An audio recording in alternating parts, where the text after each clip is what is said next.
मन के विशेषज्ञों ने मन पर एक खोज की और यह पाया कि जो हमारा चेतन मन होता है उससे 9 गुना ताकत हमारे अवचेतन मन की होती है। अगर 1 गुना ताकत चेतन मन के पास है तो 9 गुना ताकत अवचेतन मन के पास है। आपने कभी ख्याल किया कि आप समझते तो हैं कि क्रोध करना, आलस्य करना बुरी आदत है। हम जानते हैं, समझते हैं, लेकिन फिर भी उन चीजों से दूर नहीं रह पाते हैं। फिर भी हमें परिस्थिति पलटते ही गुस्सा आ जाता है, आलस्य आ जाता है। तो अगर हम जानते हैं और समझते भी हैं कि यह सारी बुरी आदतें हैं, लेकिन फिर भी हम छोड़ नहीं पाते हैं, तो इसके पीछे क्या कारण हो सकता है? कभी ख्याल किया, आपने सोचा? तो इस विषय को समझने के लिए हमें अपने मन की चाल को समझना होगा। जब तक हम अपने मन को नहीं समझेंगे तब तक हम ऊपर से चाहे कितने भी प्रयास कर ले, कितने भी संकल्प कर ले, वो संकल्प सब के सब थोथे निकलेंगे, उनसे कुछ बुनियादी बदलाव नहीं हो पाएंगे। हमारे इस चैनल पर हम मन को समझने की एक सीरीज तैयार कर रहे हैं जो कि अलग अलग किताबों और हमारे ऋषि मुनियों की खोज पर आधारित होंगे। तो अगर आप अपने मन को अच्छी तरह से समझना चाहते हैं, उससे वो काम करवाना चाहते हैं जो आप चाहते हैं, उसे अपने नियंत्रण में रखना चाहते हैं, तो इस चैनल को सब्सक्राइब करना ना भूलें और बेल नोटिफिकेशन को भी जरूर दबा दें। चलिए अब अपनी चर्चा शुरू करते हैं। सबसे पहले हमें चेतन और अवचेतन मन के अंतर को समझना होगा कि हमारा चेतन मन किस तरह से काम करता है और हमारा अवचेतन मन वो किस तरह से काम करता है। इसको हम एक छोटी सी कहानी के माध्यम से समझने की कोशिश करते हैं। एक बहुत ही बड़ी हवेली में एक बहुत धनवान सेठ रहा करता था।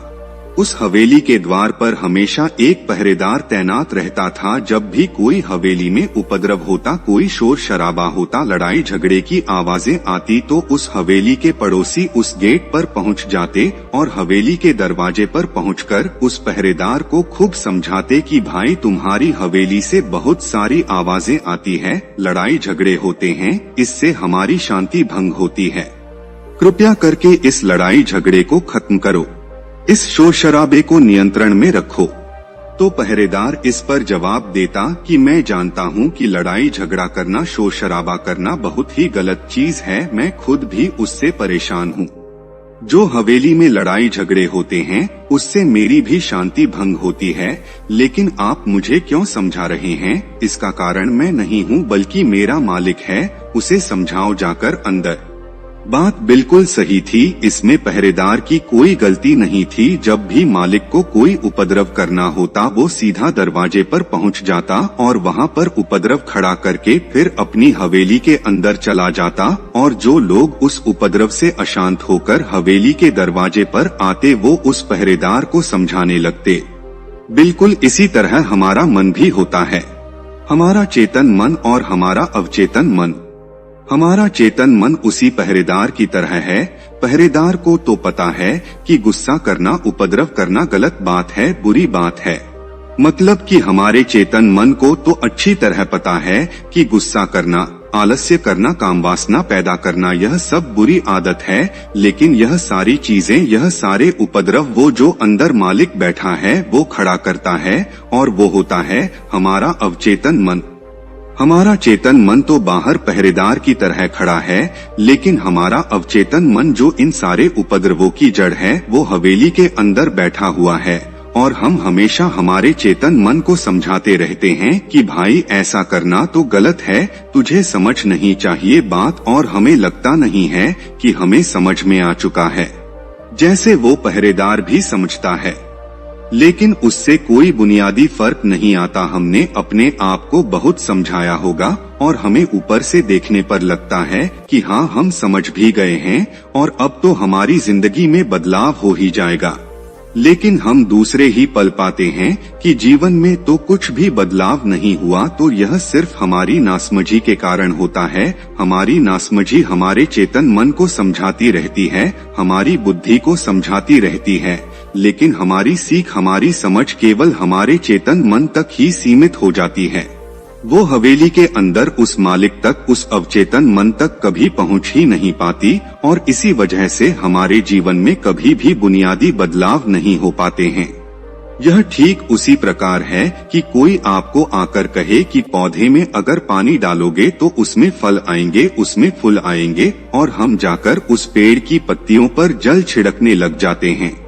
लेकिन पत्तियों पर जल छिड़कने से उसमें कभी फल या फूल नहीं आएंगे। उसके लिए तो हमें जड़ों में पानी देना होगा और तभी उस पर फल और फूल आएंगे। लेकिन हम पत्तियों पर ही जल छिड़कते रहते हैं और उस जड़ की गहराइयों में कभी नहीं जा पाते, उसमें पानी कभी नहीं दे पाते, और इसी वजह से हमारी जिंदगी में ताजगी, फल और फूल कभी भी पनपते नहीं हैं। तो क्या कोई ऐसी प्रक्रिया है जिससे हम अपना संदेश अपने अवचेतन मन तक पहुंचा पाए? और यकीन मानिए, अगर हम अपना संदेश अपने अवचेतन मन तक पहुंचा देते हैं तो हम अपनी दुनिया में कोई भी सा प्राप्त कर सकते हैं, कोई भी लक्ष्य हासिल कर सकते हैं, क्योंकि हमारा अवचेतन मन हमारे चेतन मन की तुलना में 9 गुना ज्यादा शक्तिशाली होता है। जब भी कोई मनोवैज्ञानिक किसी के मन से उसकी दबी हुई बातें निकलवाना चाहता है, उसके अतीत में जो घटनाएं घटी हैं, उनमें साक्षात रूप से प्रवेश करना चाहता है, तो वह हिप्नोटिज्म का इस्तेमाल करता है। आपने हिप्नोटिज्म की प्रक्रिया देखी होंगी। मनोवैज्ञानिक किस तरह से उसको हिप्नोटाइज करके उसके मन से सारी सूचनाएं निकाल लेता है। उसके पास ऐसी क्या प्रक्रिया होती है जो वो किसी के मन से भी मनचाही चीज निकलवा सकता है, किसी के मन को भी अपने काबू में करके उससे जो चाहे वो काम करवा सकता है। जी हाँ, सही सुना आपने। अगर आप अवचेतन मन की चाल को समझ लेते हैं तो आप सिर्फ अपना ही मन नहीं बल्कि किसी भी व्यक्ति का मन अपने वश में कर सकते हैं। अपने अवचेतन मन तक संदेश पहुंचाने के लिए आपको अपने चेतन मन को शांत करना होगा, उसे सुलाना होगा, उसके तर्क वितर्क सब बराबर में रखने होंगे। हमारा पहरेदार ही दरवाजे पर एक अंगरक्षक बनकर खड़ा है जो किसी को भी हवेली के अंदर उस सेठ तक नहीं पहुंचने देता। जब तक हम उस पहरेदार को किसी प्रकार, किसी प्रक्रिया के माध्यम से सुला नहीं देते या समझा नहीं देते, शांत नहीं कर देते, तब तक हम उस हवेली में प्रवेश नहीं कर पाएंगे। हमारी जो सामान्य बुद्धि होती है, यानी कि हमारा चेतन मन, वो वितर्क में माहिर होता है। वो तरह तरह के सवाल खड़े करता है और इसी वजह से हमारे अवचेतन मन तक एक स्पष्ट संदेश नहीं पहुंच पाता। याद रखना, हम अपने अवचेतन मन को समझा नहीं सकते, उसके साथ तर्क वितर्क नहीं कर सकते। हम बस उसके पास एक स्पष्ट संदेश पहुंचा सकते हैं, और स्पष्ट संदेश तभी पहुंचेगा जब हमारे विचार, हमारा मन पूरी तरह से शांत रहेगा। जब भी कोई मनोवैज्ञानिक किसी के मन पर प्रयोग करता है, उसके मन से अपनी मनचाही बातें निकलवाना चाहता है, तो वो सबसे पहले उसके चेतन मन को सुलाता है। आपने देखा होगा कि एक पेंडुलम जैसे चीज उसकी आंखों के आगे घुमाई जाती है और उसके बाद उसको देखते देखते वह निद्रा में चला जाता है। उसका चेतन मन पूरी तरह से सो जाता है। अब वो तर्क वितर्क नहीं कर सकता क्योंकि वो सो चुका है, और उसके बाद मनोवैज्ञानिक उसकी बुद्धि को, उसके चेतन मन को सुलाकर सीधा उसके अवचेतन मन में प्रवेश करके अपनी मनचाही बातें निकलवा पाता है। तिब्बत के एक महान दार्शनिक लाओ त्सु ने एक बात कही थी कि बात अगर समझ में आ जाए तो जीवन परिवर्तित हो जाता है। लेकिन वो बात उन्होंने पुराने समय के लोगों के हिसाब से कही थी, क्योंकि उस समय तिब्बत के और बाकी दुनिया के लोग भी बहुत सरल हुआ करते थे। उनका सरल हृदय हुआ करता था। उनको जो बात जिस तरह से बताई जाती थी, वो उस बात को उसी भांति ग्रहण कर लेते थे। कोई तर्क वितर्क नहीं होता था। इसीलिए जब भी उनके पास कोई तर्क वितर्क करने वाला आदमी आता था तो पहले वो उसको ऐसे आदमी के पास पहुंचा देते थे जो तर्क वितर्क करने में माहिर होता था, और जब वो आदमी तर्क वितर्क करके थक चुका होता था तो वापस वो लाओ त्सु के पास आता था और कहता था कि मैं तर्क वितर्क करके थक चुका हूँ, लेकिन उससे मुझे कुछ भी हासिल नहीं हुआ। कृपया करके आप अपना तरीका बताएं। आप अपने तरीके से मुझे समझाएं, मैं उसमें कुछ भी अवरोध उत्पन्न नहीं करूंगा। ठीक उसी प्रकार जब तक हमारी बुद्धि तर्क वितर्क करके थक नहीं जाती है, समझ नहीं जाती है कि तर्क वितर्क से कुछ भी हासिल नहीं हुआ, उस समय तक कोई भी बात आदमी की समझ में नहीं आ सकती है। बुद्ध हमेशा अपनी बात को 3 बार दोहराते थे। राहुल सांकृत्यायन ने जब महात्मा बुद्ध के उपदेशों को ट्रांसलेट करना शुरू किया तो वो आश्चर्य में पड़ गए, क्योंकि हर बात 3-3 बार बोली गई थी। अब 3-3 बार अगर कोई बात बोली जाए तो पहली बात तो हम उसे सुन ही नहीं पाएंगे। अगर कोई चिकित्सक किसी मरीज को बोले कि तुम बीमार नहीं हो तो ठीक है, बात समझ में आ गई, मैं बीमार नहीं हूँ।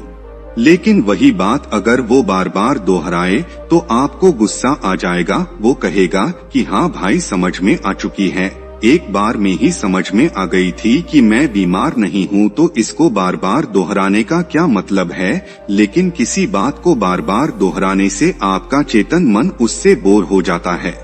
बार बार सुनने से आपका चेतन मन उस पर कोई ध्यान ही नहीं देता। वो चेतन मन धीरे धीरे सोने लगता है और उसके बाद जो बातें बार बार बोली जा रही हैं, वो आपकी भीतरी परतों पर पहुंच जाती है। भीतरी परतों तक मतलब अवचेतन मन तक पहुंच जाती है। और जब कोई बात अवचेतन मन तक पहुंच जाती है तो यकीन मानिए आप बड़ी से बड़ी बीमारी को भी अपने आप ठीक कर सकते हैं। ऐसे प्रयोग दुनिया में बहुत से लोगों ने किए हैं। एक बार एक प्लेन क्रैश हो गया और उसमें जो पायलट था वो वहां से गिरने की वजह से उसकी सारी हड्डियां टूट गई थी। अधिकतर हड्डियां टूट चुकी थी और वो अस्पताल में भर्ती हो गया था। उससे हिला डुला भी नहीं जाता था, क्योंकि सारी हड्डियां टूट चुकी थी और सभी डॉक्टरों ने जवाब दे दिया था कि इतनी हड्डियों को जोड़ पाना और फिर से तुम्हें स्वस्थ कर पाना नामुमकिन सी बात है। लेकिन उस आदमी ने अपने अवचेतन मन को समझकर अपनी सारी हड्डियों को अपने आप ही ठीक कर लिया। यह सिर्फ हमारी अवचेतन मन की शक्तियों के कारण होता है। अनजाने में ही वो शक्तियाँ हमारे मन से काम करवाती रहती हैं और हमारा शरीर अपने आप स्वस्थ होने लग जाता है। पुराने समय में लोग सरल हुआ करते थे, साधारण हुआ करते थे। इतना तर्क वितर्क नहीं था। जो बात जिस तरह से समझाई जाती थी, जिस तरह से बोली जाती थी, उसी तरह से उनको वो समझ लेते थे। और आज के तथाकथित बुद्धिमान लोग उन लोगों को रूढ़िवादी बोलते हैं, अंधविश्वासी बोलते हैं। लेकिन आपने एक बात नोटिस की है कि जो आदमी जितना ज्यादा इंटेलेक्चुअल होता है, जितना ज्यादा तार्किक होता है, वो उतना ही ज्यादा अशांत भी पाया जाता है। चाहे उसने अपनी बुद्धि का कितना भी प्रयोग किया हो, चाहे वो तर्क वितर्क में कितना भी समर्थ क्यों ना हो, लेकिन उसका मन फिर भी अशांत बना रहता है। तो फिर यह आश्चर्य की बात है कि इतना बुद्धिमान आदमी, इतना इंटेलेक्चुअल आदमी आखिर इतना अशांत कैसे हो सकता है। क्योंकि वो तो समझता है कि शांति ही जीवन का परम लक्ष्य होती है और फिर भी वो अशांत होता है। तो इसका सीधा सा एकमात्र कारण होता है कि जो बुद्धिमानी होती है वो हमारे चेतन मन का एक रूप होती है। चेतन मन से हम अपने रोजमर्रा के काम कर सकते हैं, हम उससे कोई भाषा सीख सकते हैं, उससे हम गाड़ी चला सकते हैं, उससे हम गणित सीख सकते हैं। यानी कि वह सभी सांसारिक चीजें जो संसार में जीवित रहने के लिए आदमी को रोजमर्रा की जिंदगी में करनी पड़ती हैं। लेकिन जहाँ तक बात आती है क्रोध, काम वासना, आलस्य इत्यादि जो कि हमारे अवचेतन मन का हिस्सा होती है, उनको कहीं से सीखना नहीं पड़ता। आपने क्या कभी क्रोध करना सीखा है? आपने काम वासना सीखी है? अगर आपको जंगल में भी फेंक दिया जाए तो भी आप काम वासना अपने आप सीख लेंगे। तो इसमें हमारे चेतन मन का कोई भी रोल नहीं होता है। इसमें सिर्फ और सिर्फ हमारा अवचेतन मन कार्य करता है। यानी कि जो चीजें प्रकृति ने हमारे स्वभाव में भरी हुई है वो सिर्फ हमारे अवचेतन मन के माध्यम से बदली जा सकती हैं, जबकि हमारा चेतन मन गणित वगैरह सीख सकता है, क्योंकि गणित वगैरह के प्रति हमारे अवचेतन मन में कोई भी विरोध नहीं है, क्योंकि उसके पास उसका कोई गणित ही नहीं है, उसको उसके बारे में कुछ पता ही नहीं है।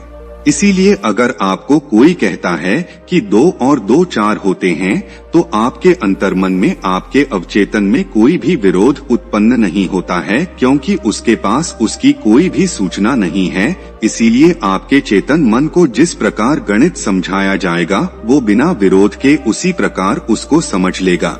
लेकिन जहाँ बात हमारे अवचेतन मन की आती है तो वहाँ पर हमें स्पष्ट सूचनाएं भेजनी होती है और जो सूचना स्पष्ट नहीं पहुंचेगी वो उस पर कभी कार्य नहीं करेगा।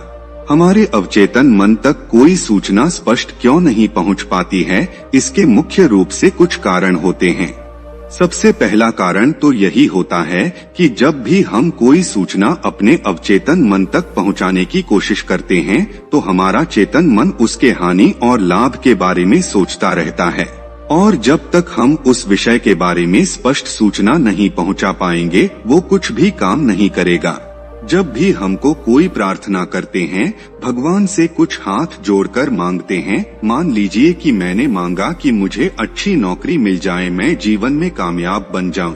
उसी वक्त हमारा चेतन मन यह सोच रहा होता है कि नौकरी लगने के बाद, कामयाब होने के बाद मैं यह करूंगा, मैं इस तरह की शादी करूंगा, इतने पैसे जोड़कर यह काम करूंगा, और इस तरह के विचार स्पष्ट सूचना को हमारे अवचेतन मन तक पहुंचने ही नहीं देते। इसीलिए कहा गया है कि ध्यान हमारे मन को, हमारे मन के विचारों को एकदम शांत कर देता है, और शांत मन से जो चीजें अवचेतन मन तक पहुंचाई जाती हैं, वो फलीभूत होती हैं, उनसे हमें वो सब हासिल होता है जो हम अपने जीवन में हासिल करना चाहते हैं। इसीलिए अगर आप बुनियादी तौर से अपनी जिंदगी को बदलना चाहते हैं, जीवन में कुछ बदलाव चाहते हैं, अपने किसी भी लक्ष्य को हासिल करना चाहते हैं, तो अपने अवचेतन मन की शक्तियों को वश में करने के ये तरीके जरूर आजमाएं। किसी भी बात को मंत्र की तरह बार बार अपने मन में दोहराएं। 21 दिन तक यह प्रयोग करें। हो सकता है कि कोई आपको बोले कि इससे तो क्या हासिल होगा, लेकिन जैसे जैसे आप किसी बात को मंत्र की तरह दोहराते चले जाते हैं, वैसे वैसे वो बात स्पष्ट रूप से आपके भीतरी अवचेतन मन तक प्रवेश करती चली जाती है। जब भी आप रात में सोए तो अपने किसी भी लक्ष्य के बारे में जो आप हासिल करना चाहते हैं, उसके बारे में 10 बार अपने मन में दोहराते हुए ही निद्रा में चले जाएं। क्योंकि हमारा अवचेतन मन कभी नहीं सोता है, वो 24 घंटे और 365 दिन लगातार कार्य करता रहता है, जबकि रात में सोते वक्त हमारा चेतन मन सो जाता है, और उस वक्त हमारा अवचेतन मन सबसे ज्यादा सक्रिय होता है।